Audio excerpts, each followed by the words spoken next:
روزہ انسان کو صابر اور شاکر بناتا ہے، صبر کا عادی بناتا ہے کہ ایک انسان صبح سے لے کر شام تک کچھ نہیں کھایا، نہ کچھ پیا، پیاس کی حالت میں ہے، لب خشک ہو چکے ہیں، حلق خشک ہو چکا ہے، قدم ساتھ نہیں دیتے، لیکن اس حالت میں شکر ادا کرتا ہے، اس کی زبان سے اللہ کا ذکر جاری ہے، قرآن کی تلاوت جاری ہے، نوافل جاری ہیں،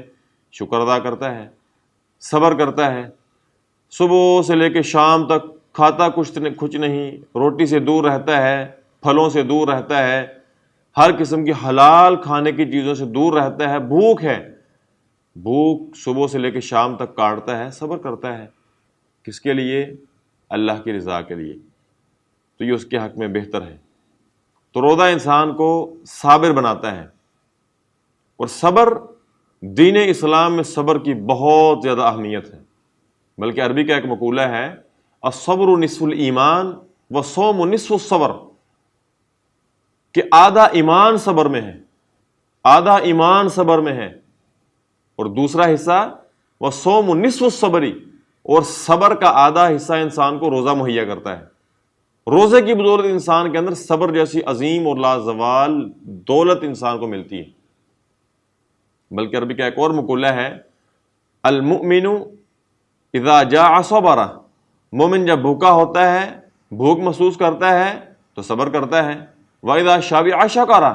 اور جب وہ پیٹ بھر کر کھانا کھا لیتا ہے، سیراب ہو جاتا ہے، سیر ہو جاتا ہے، اس کا شکم بھر جاتا ہے، تو فرمایا کہ شکارا، وہ شکر کرتا ہے۔ تو حدیث کے مفہوم کے مطابق صبر بھی بہتر، شکر بھی بہتر۔ آج ہمارے اندر صبر کا بہت فقدان ہے،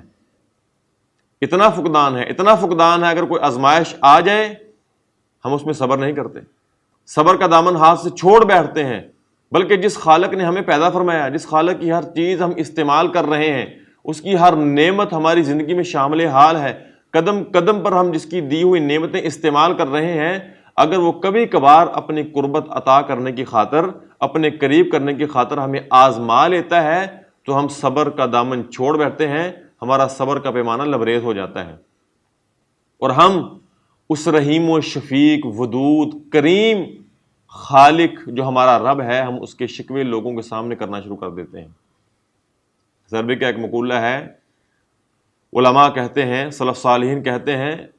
والجاہل من شک اللہ الی الناس، وہ انسان انتہائی جاہل ہے جو اللہ رب العزت کے شکوے لوگوں کے سامنے کرتا ہے۔ اگر وہ لوگوں کی بے کسی بے بسی سے آگاہ ہوتا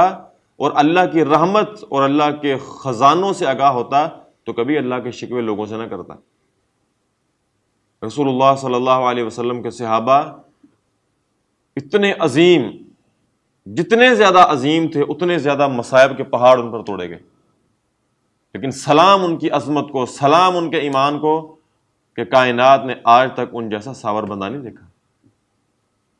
حضرت ابو طلحہ رضی اللہ تعالیٰ عنہ، ان کی بیوی ام سلیم رضی اللہ تعالیٰ عنہا، اللہ نے ان کو ایک بیٹا دیا، دونوں سے بڑی محبت کرتے تھے، بڑی چاہت کرتے تھے۔ تو ہوا یوں کہ بچہ بیمار ہو گیا، بیماری کی حالت میں انتقال کر گیا، اور انتقال کے وقت ابو طلحہ رضی اللہ تعالیٰ عنہ گھر میں موجود نہیں تھے، بیوی موجود تھیں۔ جب شام کو گھر آئے تو بیٹے کی خیریت دریافت کی، ام سلیم رضی اللہ تعالیٰ عنہ نے فرمایا کہ وہ پہلے سے سکون میں ہے، حالت بہتر ہے۔ پھر وہ شام کا کھانا تیار کر کے لائیں، کھانے کے بعد آراستہ ہو کر زینت اختیار کر کے ان کے پاس آئیں، ازدواجی تعلقات قائم ہوئے۔ تو پھر وہ کہنے لگیں،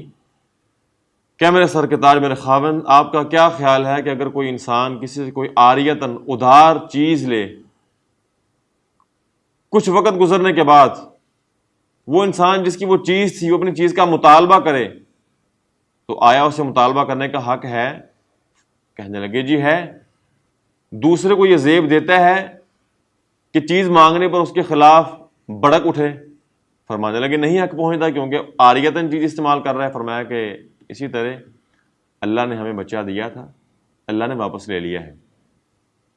وہ صبح اللہ کے نبی صلی اللہ علیہ وسلم کی خدمت میں آئے، آ کر سارا واقعہ عرض کر دیا۔ تو اللہ کے نبی صلی اللہ علیہ وسلم نے فرمایا کہ رات اپنی بیوی کے ساتھ ازدواجی تعلقات قائم کیے تھے؟ فرمایا یا رسول اللہ جی۔ فرمایا کہ یقیناً اللہ تعالیٰ تمہارے اس تعلق میں برکت پیدا کرے گا۔ صحیح بخاری کی روایت ہے، انصاری صحابی کہتے ہیں کہ اللہ تعالیٰ نے ان کو 9 بیٹے دیے، اور 9 کے 9 کانوا من حفظۃ القرآن، حافظ قرآن تھے۔ یہ صبر ہے۔